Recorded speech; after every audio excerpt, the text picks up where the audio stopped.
Aleluya. Bien, hermanos,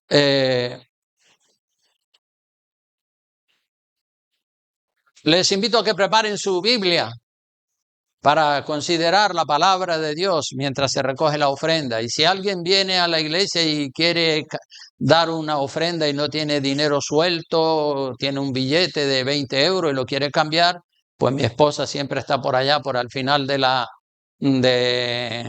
iglesia, para que ella tiene allí cambio para las personas que quieren aportar su ofrenda, sus diezmos, para lo que sea, ¿sí?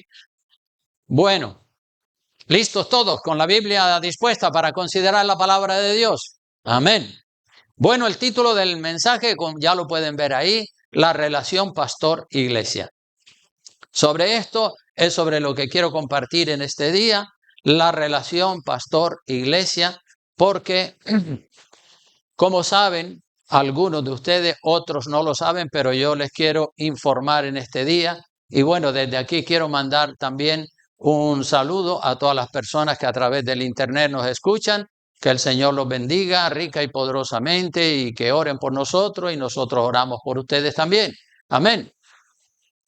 Entonces, como les decía, la relación pastor-iglesia. Les informo, hermanos, que el lunes pasado nosotros, los ancianos y diaconisas de la iglesia, que son el consejo ejecutivo de la iglesia, tenemos una reunión bimensual, cada 2 meses tenemos una reunión y allí tratamos todos los asuntos de la iglesia, los cambios, las mejoras que se van a implementar con los diáconos, con los ancianos, con un servidor, y allí hablamos y decimos hay que mejorar esto, hay que mejorar aquello, vamos a hacer tal cosa o cual cosa, ¿no? Entonces, en la reunión que tuvimos el lunes pasado, se acordó en el Consejo de la Iglesia con respecto a nuestro hermano Juan y su entrada al ministerio pastoral de esta iglesia como pastor adjunto, como pastor ayudándome a mí. Ustedes saben, hermanos, que Juan lleva como 23 años como miembro fiel de esta iglesia. Desde el año 2001 que él llegó a Lanzarote procedente de Ecuador, él se integró en nuestra iglesia y hasta la fecha ha sido un cristiano fiel, le ha servido a Dios, le ha servido a la iglesia en todo lo que se le ha pedido. Ha servido en la alabanza, ya saben ustedes que él es el líder de la alabanza, es un músico excelente y ha dado sus diezmos fielmente a la iglesia, ha ayudado en el mantenimiento de limpieza de la iglesia, los cristales de la iglesia, en el mantenimiento de pintura de la iglesia, en el sonido de la iglesia, las luces, la fontanería, haciendo de todo lo que se le ha pedido en la iglesia, porque muchas veces los pastores o las personas que están en el ministerio tenemos que ser un poco multifacéticos y hacer un poco de todo. Entonces Juan ha trabajado, ha ayudado a la gente también como un buen consejero, dándole buenos consejos a la gente, edificando espiritualmente la iglesia para que en la iglesia haya unidad, haya armonía, haya paz y la membresía esté contenta y todos estén felices.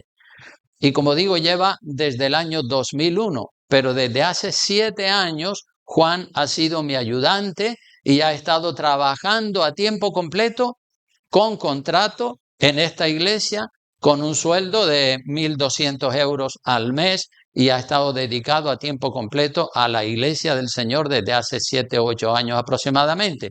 Por las mañanas Juan está involucrado en el rastro, trabajando y colaborando en lo que haga falta allí en el rastro, que es la obra social de esta iglesia. Y también Juan ha sabido estar bajo autoridad pastoral. Siempre me ha respetado, ¿verdad? Ha sido muy obediente, no ha tratado nunca de desautorizarme y ha sido humilde y obediente, y para mí esas cosas tienen un valor incalculable, ¿verdad? Que una persona sea leal, sea fiel, sea obediente y que esté apoyando para edificar la iglesia. Yo les cuento, hermanos, que yo he tenido 6 o 7 ayudantes aquí en Lanzarote, aparte de los que tuve por allá por Gran Canaria cuando estaba de pastor allí. Y todos esos ayudantes que yo he tenido, unos se han marchado con unas supuestas razones, otros por otros motivos, pero todos se han ido. Uno ha estado 3 años, otro ha estado 2, otro ha estado 5, otro ha estado los que fueran. Pero Juan ha sido fiel y estable, como digo, por 23 años, y su testimonio y su fidelidad le da crédito y le da respaldo de parte de Dios y también de esta iglesia.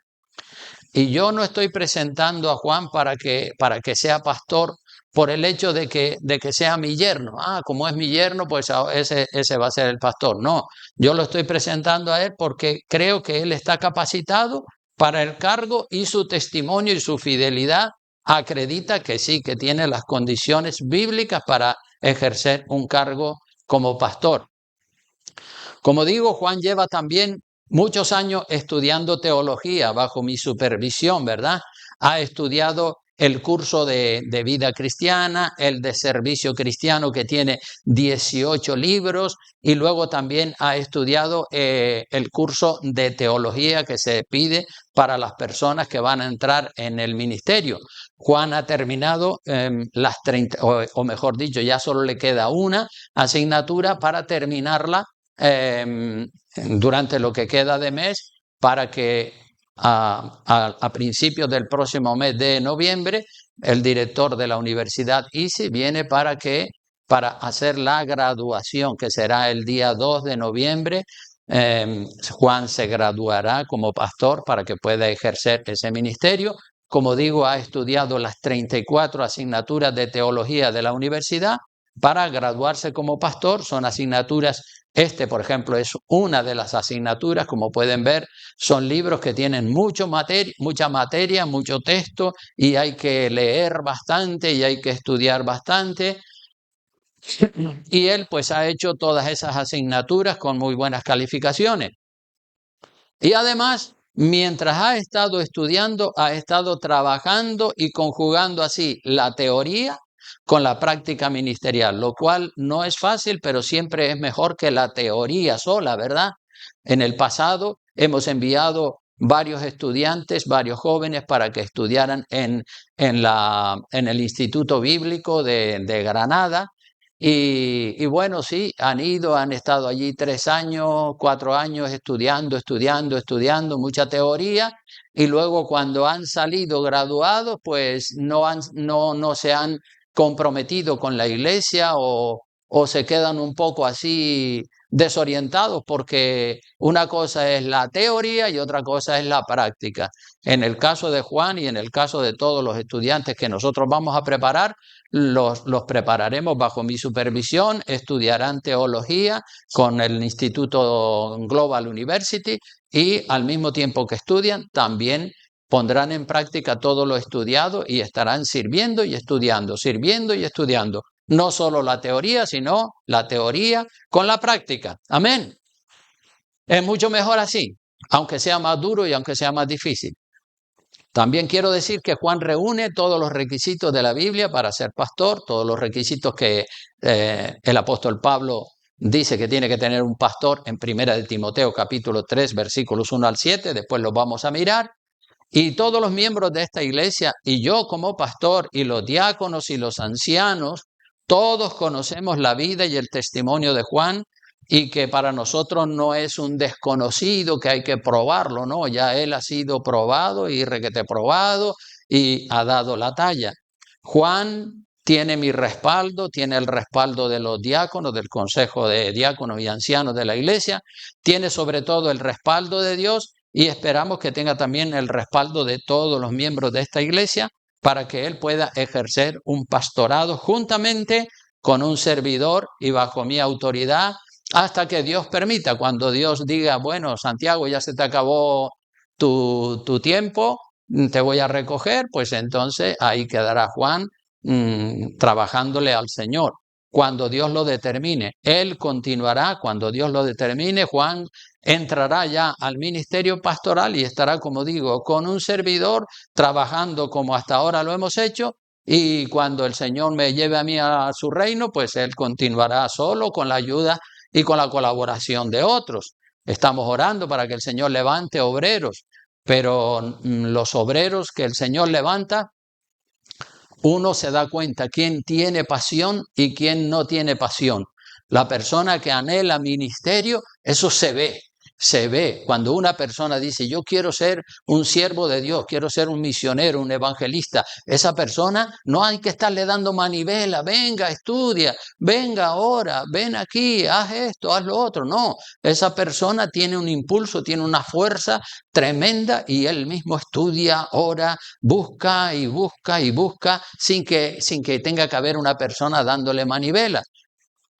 Entonces, si alguien tiene alguna objeción con respecto a que Juan entre al ministerio, pues puede hablar conmigo después que termine el culto.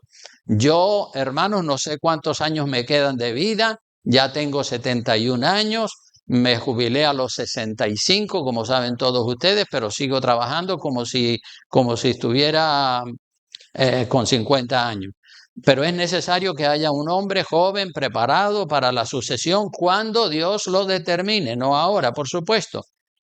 Todo el tiempo de Dios, todo el tiempo, Juan y yo hemos estado trabajando en el mismo sentir, en el mismo espíritu, en la misma doctrina, en la misma iglesia, hemos sintonizado al 100%, y yo le doy gracias a Dios por eso, ¿verdad? Porque no todo el mundo sintoniza con la sana doctrina. Como digo, de los ayudantes que he tenido, algunos dicen, no, eso así no, vamos por otro lado. Y otro tira por otro lado. Y yo digo, no, así no, vamos a hacer las cosas como dice la palabra. Entonces le doy gracias a Dios porque Juan ha sabido someterse y ha sabido entrar por la puerta estrecha y mantiene los mismos criterios, la misma doctrina, la misma palabra que yo estoy predicando. Algunos pueden pensar, cuando se habla de una persona que entra al ministerio, pueden pensar que muchas cosas van a cambiar. Pues no va a cambiar nada. Vamos a seguir trabajando juntos como lo hemos hecho hasta ahora, hasta el día de la fecha y hasta que Dios lo decida, ¿verdad? Vamos a seguir en la misma línea trabajándole al Señor. Las cosas se cambian cuando están mal. Cuando están bien, no hay que cambiarlas. Y creo, sinceramente, que hasta el momento presente estamos trabajando bien y estamos trabajando en orden y estamos trabajando con la palabra de Dios, que es lo más importante. Amén. Y así seguiremos hasta el fin de los tiempos, cuando Dios lo determine, ¿verdad? Bueno, entonces, quiero comentar algunas cosas sobre lo que es la relación del pastor con la iglesia y de la iglesia con el pastor. Así que hoy quiero hablar de lo que debe haber entre el pastor y la iglesia en su relación. La relación entre el pastor y la iglesia se parece mucho a la relación en un matrimonio, entre el marido y la mujer, ¿verdad? Tienen una relación fluida continuamente. Entonces, son dos identidades diferentes, ¿verdad? La mujer viene de un ambiente, de una familia, el hombre viene también de otro ambiente y están llamados a entenderse y a tener una relación excelente por el bien de ambos, para la gloria de Dios y para testimonio al mundo. Pues lo mismo es también entre el pastor y la iglesia. Tiene que haber sintonía, tiene que haber una relación excelente que glorifique a Dios y que esté basada en la palabra de Dios. Así que todos sabemos que Dios quiere la unidad. Dios quiere la unidad. Dios quiere la fusión, que es lo contrario de la división, ¿verdad? Todos sabemos lo que es una división. Un grupito se pone por aquí, se va para allá, otro grupito se pone por acá. Y no, la fusión es lo contrario de la división, la fusión, la integridad, la unidad. Eso es lo que nosotros tenemos que trabajar mucho, tanto en el matrimonio como entre el pastor y la iglesia. En el matrimonio la Biblia dice, los dos serán, ¿qué cosa? Una sola carne. Eso es lo que se llama fusionarse, fundirse, unirse, acoplarse, para que se cumpla el propósito de Dios en el matrimonio y se forme una familia con la esposa, con el marido y con los hijos. Ese es el orden de Dios. No hay otro orden mejor que ese. Lo otro podemos llamar más un desorden, pero el orden de Dios es la familia bien constituida como Dios manda. Lo mismo viene siendo entre el pastor y la iglesia. Entre el pastor y la iglesia hay una relación y ambos deben tener unidad, entendimiento, fusión, acoplamiento para que la iglesia crezca, para que la iglesia se multiplique y para que la familia de Dios se extienda sobre la faz de la tierra. Cuando la iglesia y el pastor se entienden y hay unidad y hay fusión y hay acoplamiento, el ambiente es agradable, es de gran bendición, tanto para el pastor como para la iglesia. Qué bueno, es un ambiente hermoso donde todos nos entendemos, donde todos somos uno en Cristo Jesús. Eso es una gloria, ¿verdad? Si por el contrario, en una iglesia hay división, choques, contiendas, o en el matrimonio hay choques, contiendas, pues ese matrimonio está supuesto a divorciarse. Y en una iglesia pasa lo mismo. Si hay contiendas, divisiones, uno tira por un lado y otro tira por otro, pues al final se rompe la iglesia, se producen divisiones. Los divorcios y las rupturas siempre vienen por diferencias entre el marido y la esposa o entre el pastor y la iglesia. Diferencias de opinión, uno quiere de una manera, otro quiere de otra. Y a veces la culpa es de uno de los dos o a veces la culpa también puede ser de los dos, tanto en el matrimonio como en la iglesia.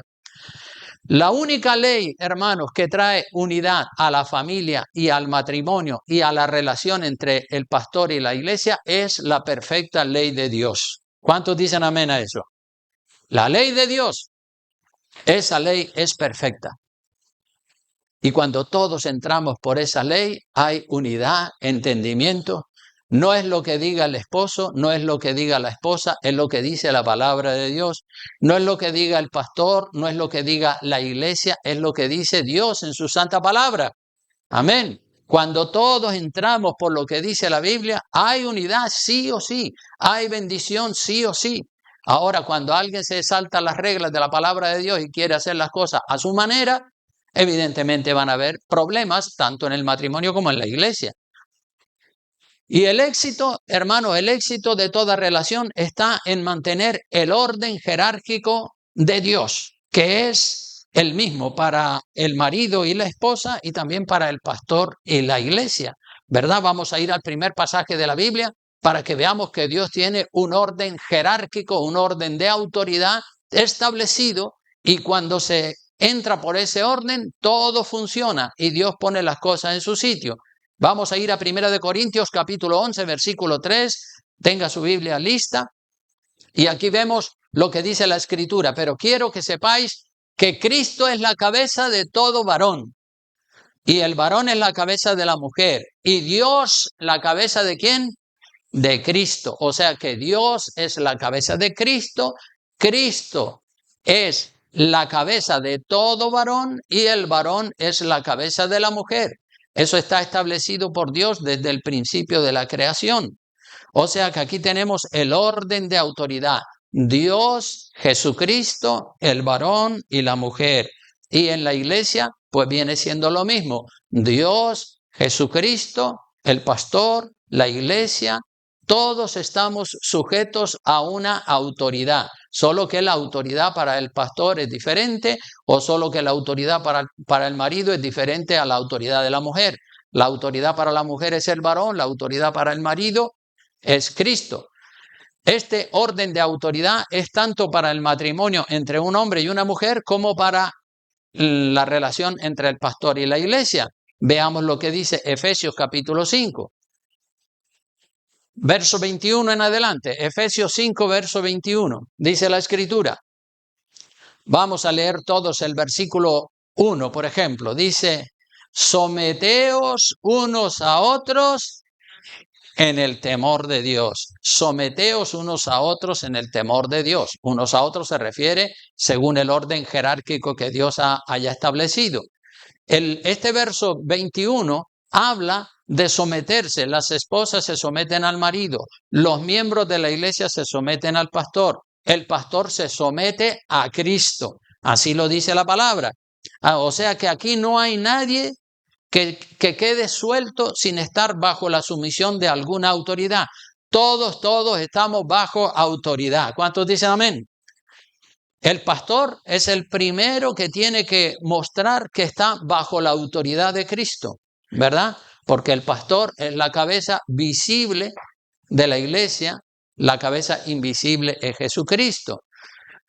El pastor tiene que estar bajo la autoridad de Cristo, obedeciendo, practicando, enseñando la sana doctrina de la palabra de Dios, sin quitar y sin poner nada, sin modificar nada, porque la palabra de Dios es perfecta. Vean lo que dice, por ejemplo, bueno, ya después vamos a ese otro pasaje, pero vamos a seguir leyendo donde estábamos en Efesios capítulo 5, verso 21 al 29. Dice, las casadas, el verso 22 dice, las casadas estén sujetas a sus propios maridos como al Señor, porque el marido es cabeza de la mujer, así como Cristo es cabeza de la iglesia, la cual es su cuerpo y Él es su Salvador. Así que, como la iglesia está sujeta a Cristo, también las casadas lo estén a sus maridos en todo. Maridos, consejo para las mujeres, consejo para los hombres, maridos, amad a vuestras mujeres, así como Cristo amó a la iglesia y se entregó a sí mismo por ella. Fíjate qué amor tan grande. Para santificarla, habiéndola purificado en el lavamiento del agua por la palabra, a fin de presentársela a sí mismo, una iglesia gloriosa que no tuviese mancha ni arruga, ni cosa semejante, sino que fuese santa y sin mancha. Así también los maridos deben amar a sus mujeres como a sus mismos cuerpos. El que ama a su mujer dice que a sí mismo se ama, porque nadie aborreció jamás su propia carne, sino que la sustenta y la cuida, como también Cristo a la iglesia. Entonces, las esposas vigilan y observan el comportamiento de su marido. Cuando una esposa ve que su marido es fiel y que cumple con el papel de esposo y de padre que Dios le ha encomendado, a ella como esposa no se le hace difícil someterse a la autoridad de su marido. Y lo mismo pasa en la iglesia, ¿verdad? Si la iglesia observa que su pastor es un pastor fiel que está sujeto a la ley de Cristo, pues la iglesia también se somete al pastor. El pastor, como dije, es la cabeza visible de la iglesia y Cristo es la cabeza invisible de la iglesia. Y debe haber una relación muy estrecha entre Cristo, cabeza invisible de la iglesia, con el pastor, cabeza visible de la iglesia, para que todo marche bien. Es decir, entre Cristo, que es la cabeza del varón y del pastor, tiene que haber una relación fluida, ¿verdad? El pastor, el varón de Dios, tiene que estar siempre orando en comunión con Dios para conocer exactamente las leyes de Dios y no salirse ni a la derecha ni a la izquierda. Ya saben ustedes que hay un pasaje en el libro de Apocalipsis, capítulo 22, versículos 18 al 19, que dice: yo testifico a todo aquel que oye las palabras de la profecía de este libro, si alguno añadiere a estas cosas, Dios traerá sobre él las plagas que están escritas en este libro. Y si alguno quitare de las palabras del libro de esta profecía, Dios quitará su parte del libro de la vida y de la santa ciudad y de las cosas que están escritas en este libro. Este libro es la palabra de Dios. Entonces este libro es la regla de fe y conducta que nos guía a nosotros al reino de los cielos. Amén. Gloria a Dios. Así que debe haber una relación muy estrecha entre el pastor, cabeza visible de la iglesia, y Cristo, que es la cabeza invisible, y esa relación es a través de la oración y a través del estudio de la palabra, del estudio serio. Por eso les estaba diciendo que estudiar la palabra de Dios es algo muy importante, y hay muchísimos libros que nos ayudan a entender comentarios bíblicos, asignaturas. Como digo, en el Instituto Bíblico Juan tuvo que estudiar como 34 asignaturas así de este tamaño, libros con mucho material que hablan de la teología, de la escatología y de todas las ciencias de la palabra de Dios. Así que el marido ama a la esposa y la esposa respeta al marido. El pastor ama a la iglesia y la iglesia respeta al pastor. Y al pastor le gusta que la iglesia respete su cargo de autoridad. Y obviamente a la iglesia le gusta que el pastor le muestre amor, afecto, consideración, normal, ¿verdad? En el caso de que surja alguna diferencia o conflicto entre el pastor y la iglesia, pues hay que llevar esa diferencia de opinión al juez. El juez es el Señor Jesucristo. Él es el árbitro. Él es el que a través de su palabra nos muestra el lugar que corresponde a cada persona. Y cuando cada persona, sea un marido, sea una esposa, sea un pastor, sea un diácono, sea un anciano, sea un miembro de la iglesia, se somete a lo que Dios dice, todo funciona y las cosas marchan viento en popa. Amén. No es lo que diga el pastor, no es lo que digan los miembros de la iglesia, es lo que dice la ley de Dios y punto y aparte, ¿verdad? Así se tienen que cerrar todas las discusiones, ¿verdad? Esto dice el Señor en su palabra, vamos a sujetarnos. Tampoco debemos de ser, entre nosotros los cristianos, tenemos que tener un espíritu conciliador, ¿verdad? Y no debemos ser quisquillosos, ni contenciosos, ni peleones, porque hemos visto en el pasado que por cualquier tontería la gente arma un alboroto. Y no está bien. Eso es lo que hacían los escribas y los fariseos en la época de Jesucristo. Ellos eran muy quisquillosos, muy contenciosos. Esto lo vemos, por ejemplo, en Mateo capítulo 23, versículos 24 al 28. Abra su Biblia ahí, por favor. Mateo 23, versículo 24. Mira las actitudes de los fariseos, de los escribas, que eran gente muy problemática, muy contenciosa. Les gustaba mucho contender, les gustaba mucho discutir y llevar las aguas a su propio lugar. Dice en el verso 24 de Mateo 23, dice, guías ciegos, dice el Señor de ellos, guías ciegos que coláis el mosquito y tragáis el camello. Es decir, en las cosas pequeñitas, eso las filtraban de una manera impresionante y claro, ahí surgían problemas y contiendas y todo eso. Y después se tragaban el camello, es decir, cometían errores tremendos, garrafales y eso no pasa nada. No, era una actitud muy mala la que tenían los escribas y fariseos. Dice el Señor atacándolos a ellos o criticándolos a ellos en el verso 25, dice, ¡ay de vosotros! ¡Ay de vosotros, escribas y fariseos, hipócritas, porque limpiáis lo de fuera del vaso y lo del plato, pero por dentro estáis como llenos de robo y de injusticia? Es decir, hacían injusticias tremendas, robaban y tantas cosas que están mal, y después los pequeñitos detalles, allí sí que eran muy quisquillosos, muy contenciosos, y no, así no. Las tonterías, las pequeñas tonterías uno tiene que pasarlas por alto.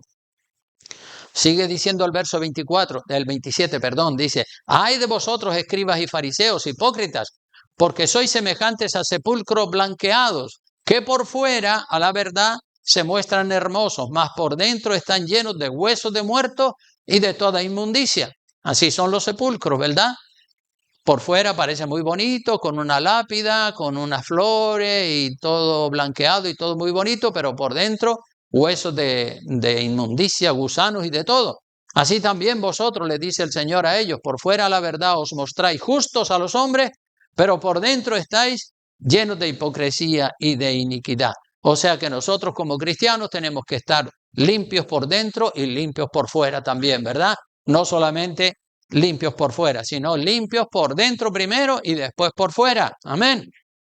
Así que las pequeñeces a las que no hay que darle importancia, hay que pasarlas por alto muchas veces para no entrar en un conflicto, porque la Biblia dice que a paz nos llamó al Señor. Y nosotros vemos que cada cristiano puede diferir o puede ser un poco diferente de este otro, y hay pequeñas diferencias en cuanto a matices, no en cuanto a las doctrinas fundamentales de la palabra, pero en cuanto a matices sí puede haber personas más meticulosas y otras un poco más abiertas. La palabra de Dios nos llama a tener entre nosotros paz, ¿verdad? La paz de Dios es la que tiene que gobernar nuestros corazones. Las pequeñeces a las que no hay que darle mucha importancia, muchas veces tenemos que pasarlas por alto para no entrar en un conflicto, porque miren lo que dice Primera de Corintios capítulo 7, versículo 15. Esto habla del matrimonio, ¿verdad? Cuando hay un matrimonio entre un cristiano y otro que no es cristiano. Matrimonio desigual, yugo desigual, le llama la Biblia. Primera de Corintios 7:15 dice, pero si el incrédulo se separa, sepárese, pues no está el hermano o la hermana sujeto a servidumbre en semejante caso, sino que, ¿qué es lo que dice? A paz nos llamó el Señor. Muchas veces hay matrimonios que se rompen porque ella es cristiana y él no, y entonces él quiere dejarla a ella, o al revés. Él es cristiano y ella no, y ella quiere dejarlo a él. Se han dado los dos casos, ¿verdad? Entonces, la palabra nos llama a tener paz, no a estar peleando un día sí y otro también, porque eso es un calvario, estar peleando continuamente, sino que si el incrédulo o el que no quiere la unidad se separa, bueno, pues allá él o allá ella con Dios. Así que si la diferencia de opinión viola alguna de las leyes de Dios, entonces sí hay que ir a la palabra de Dios y dejar que reine la palabra de Dios. En cuestiones cardinales, en cuestiones fundamentales, siempre tenemos que ir a la palabra de Dios. Pero siempre hay pequeños matices, incluso en el mismo matrimonio, yo veo las cosas de una manera y mi mujer las ve de otra manera. Bueno, ambos, ella es cristiana, yo también soy cristiano, y bueno, pues yo tengo que respetar esos pequeños matices que no son doctrinas, sino son formas de pensar un poco diferentes. Puede tener la razón ella, la puedo tener yo, pero bueno, cuando son cuestiones fundamentales, doctrinas capitales, ahí sí tenemos que ir a la palabra de Dios y ahí tenemos que decir, así dice la Biblia, y por encima de la Biblia no podemos pasar. Así que el pastor se puede equivocar, los miembros de la iglesia se pueden equivocar, los diáconos, los ancianos, todos nos podemos equivocar. Como dice ese refrán, el que tiene boca se equivoca. Y el que es humilde rectifica y pide perdón, ¿verdad? Rectifica, pide perdón, se cierra ese capítulo de errores y se abre un capítulo de mejores relaciones. Porque así tiene que ser en el matrimonio, en la familia, en la iglesia, ¿verdad? Hay pequeños matices, pequeñas diferencias que no son cuestiones capitales, cuestiones doctrinales de primer orden, sino son pequeños matices. Entonces hay que ser humilde y hay que reconocer y hay que rectificar y hay que pedir perdón y se cierra una etapa y se abre otra etapa donde hay más respeto, más amor, más compañerismo y más entendimiento. Amén. Y el pastor debe también tener un equipo de ayudantes, diáconos, diaconisas. Ese es el grupo que se le llama los consejeros o el consejo o la directiva de la iglesia, juntamente con el pastor, para llevar la iglesia adelante. Como digo, el consejo ejecutivo o la directiva, como le quieran llamar, hay muchos nombres para ese grupo de liderazgo. El propósito es que junto con el pastor traten todos los asuntos de la iglesia y se lleven adelante en el amor de Dios, en la ley de Dios, teniendo como base el fundamento de la palabra. Amén. Entonces, con ese equipo de ayudantes, el pastor gobierna la iglesia y llega a toda la membresía con mucha más fluidez. Yo como persona no puedo llegar a todos, pero los líderes, diáconos y ancianos de la iglesia, a través de ellos, pues todo fluye, todo se coordina y muchas veces los miembros de la iglesia preguntan a los líderes o a los ancianos, a los diáconos de la iglesia, qué de esto, qué de aquello, y como ya tenemos todos el mismo espíritu y la misma unidad, pues damos la explicación que se ha dado en el Consejo Ejecutivo de la Iglesia. Y aquí tenemos como unas 19 personas en el Consejo Ejecutivo de la Iglesia. No los voy a nombrar porque ustedes ya saben quiénes son. Y ellos juntamente conmigo y juntamente con Juan, pues trabajamos y hacemos la obra del Señor. Entonces, hermanos, el día 3 de noviembre, el primer domingo del próximo mes, esta iglesia estará ordenando a nuestro hermano Juan como pastor adjunto a un servidor al servicio de esta iglesia. El día 2 es sábado y el día 2 él tendrá la graduación, como digo, se graduará. Vendrá de Madrid el director de la Universidad ISI, donde Juan ha hecho el curso de teología, y también le daremos el diploma a todas las personas que han hecho el curso de vida cristiana. Como saben, hay diferentes niveles de estudios bíblicos para todas las personas que anhelan irse metiendo poco a poco en la obra del Señor. Yo no sé cuántos años me quedan para servirle a Dios como pastor en esta iglesia. Puede ser que me queden 12, 3, 1, 5, 6 meses, quién sabe. Dios es el que sabe todo. Dios es el que tiene la última palabra. Sabemos que hoy estamos vivos, trabajando para el Señor, pero quién sabe lo que será de mañana. Hoy estamos aquí, mañana te puede dar un infarto y de repente pasas para la eternidad. Y no importa para eso tener 70, 80, 50 años, porque hemos visto que muchas personas siendo jóvenes se mueren. Entonces, bueno, esas son algunas cositas. ¿Cómo debe ser el pastor? ¿Qué condiciones? ¿Qué requisitos? ¿Qué carácter debe tener el pastor? Pues para eso vamos a 1 de Timoteo capítulo 3, versículos 1 al 7. Allí están los requisitos para la persona que entra en el ministerio pastoral. Juan, como digo, ha sido un ayudante fiel y hasta ahora ha hecho las cosas bien, y a partir del día 3 de noviembre pues entrará al ministerio pastoral y ya le podrán decir después el pastor Juan. Claro que sí. Dice 1 de Timoteo capítulo 3 versículos 1 al 7, dice así: palabra fiel, palabra fiel. Todo lo que hay en la Biblia es palabra fiel. Si alguno anhela obispado, anhelar obispado, es decir, anhelar entrar en el ministerio pastoral, ser pastor, evangelista, misionero, lo que Dios tenga. Si alguno anhela eso, es un buen deseo y ojalá le oramos al Señor. Estamos orando con mucha frecuencia a Dios para que Dios levante obreros, ¿verdad? ¿Se acuerdan que una de las peticiones que una de las cosas que Jesucristo le dijo a sus discípulos que oraran, les dijo que oraran por obreros, ¿verdad? Dice, oren al Padre para que envíe obreros a su mies, porque la mies es mucha, muy grande, y los obreros son pocos, así que cuantos más obreros se levantan, tanto mejor. Entonces, los que de verdad anhelan el ministerio, eso se va a ver.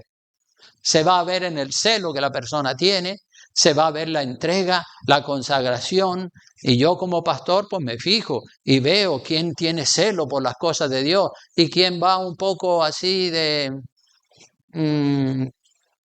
manera un tanto indiferente. Sí, ama a Dios, viene a los cultos, pero son cosas completamente diferentes. La persona que anhela el ministerio, ese se mete, ¿verdad? Yo recuerdo que mi pastor me llamó a mí al ministerio, pero ¿por qué me llamó? Porque él vio que cuando yo me convertí, fue una conversión radical y una entrega y una pasión tremenda, y entonces él vio eso y al poco tiempo de ver eso, él dice, este tiene un llamado al ministerio.